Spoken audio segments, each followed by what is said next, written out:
So once I've finished all my range of movement tests and my relevant neurological tests, I'll have the patient or Bonnie laying down on the table face down. Now Bonnie, we're going to do a couple of muscle tests here, and I want to see how strong your hamstring muscles are.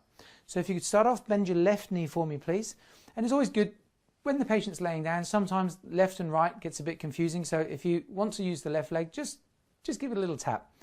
Now, don't have the knee a full 90 degrees, just have the leg about here. Now, when you're doing the muscle test, just be very careful that you're not pushing on the Achilles tendon, because that can be tender. Just have a nice wide position like so, and just let the fingers touch the leg. You don't want to grip the leg, okay, because that's uncomfortable. So just have the here, because you're going to be pushing with the palm of your hand on the muscle. Now, Bonnie, if you could just hold the leg nice and strong for me.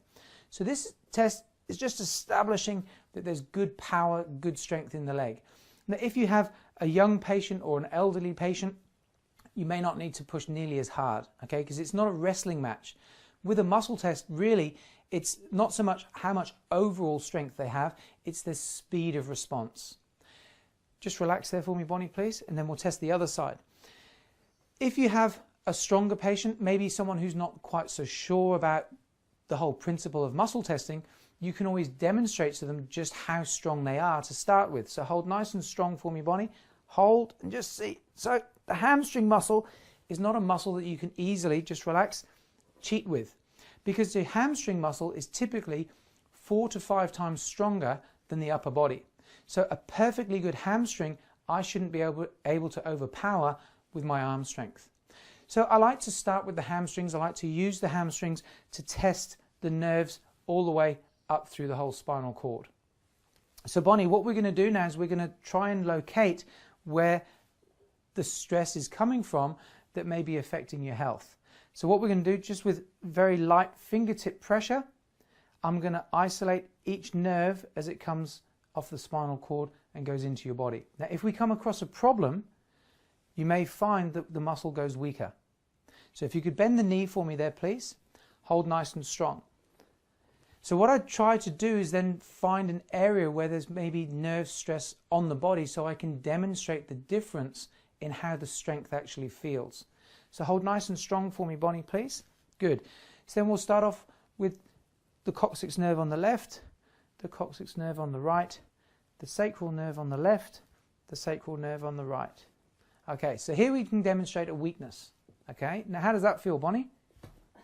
No strength at all. No strength at all. Now, let me explain how that test works, because you see, for a lot of people, it will be the first time they've experienced something like this, and they're thinking, gee, what happened? What are they doing? Is it a trick? Is it, smokes and mirrors? Now, Bonnie, imagine you're having a conversation with somebody and someone else comes and puts their hand on your shoulder.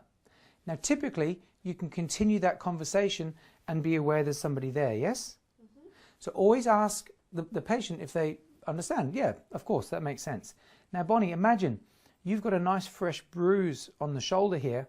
You're having a conversation, someone comes and puts their hand on the shoulder.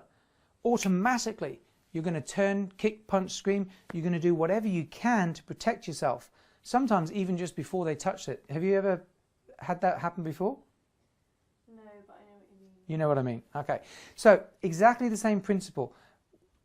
If I were to put pressure here and there was a bruise, you would stop what you're doing and you'd focus on trying to protect yourself.